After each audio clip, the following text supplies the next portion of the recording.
സർവകലാശാല VC നിയമനവുമായി ബന്ധപ്പെട്ട് സുപ്രീംകോടതിയുടെ വിധിയിൽ പറയുന്ന കാര്യങ്ങളെ ഗവർണർ വെല്ലുവിളിച്ചിരിക്കുകയാണെന്ന് മന്ത്രി P. രാജീവ് പ്രതികരിച്ചു.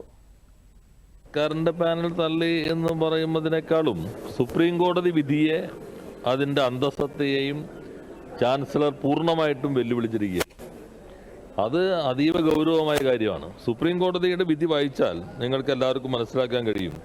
അതിനകത്ത് വളരെ കൃത്യമായി തന്നെ സുപ്രീംകോടതി വിധിയിൽ പറയുന്നുണ്ട് ഈ നിയമനം എങ്ങനെയായിരിക്കണമെന്നുള്ളത്. ഒന്നുകിൽ ചാൻസലർക്ക് പുതിയൊരാളെ വയ്ക്കാം, അല്ലെങ്കിൽ നിലവിൽ തുടരുന്ന ആളെയും വയ്ക്കാം. In accordance with section 37 of the technological university act and section 1110 of the digital university act. അപ്പോൾ സുപ്രീം കോടതി വളരെ കൃത്യമായി പറഞ്ഞിരിക്കുന്നത് താൽക്കാലികമായി പുതിയൊരാളെയോ നിലവിലൊരാളെയോ വയ്ക്കാം. ഈ വകുപ്പുകൾക്കനുസരിച്ചല്ല നിയമനം എന്ന് കണ്ടെത്തിയിട്ടാണ് ഹൈക്കോടതി നേരത്തെയുള്ളത് റദ്ദാക്കിയത്.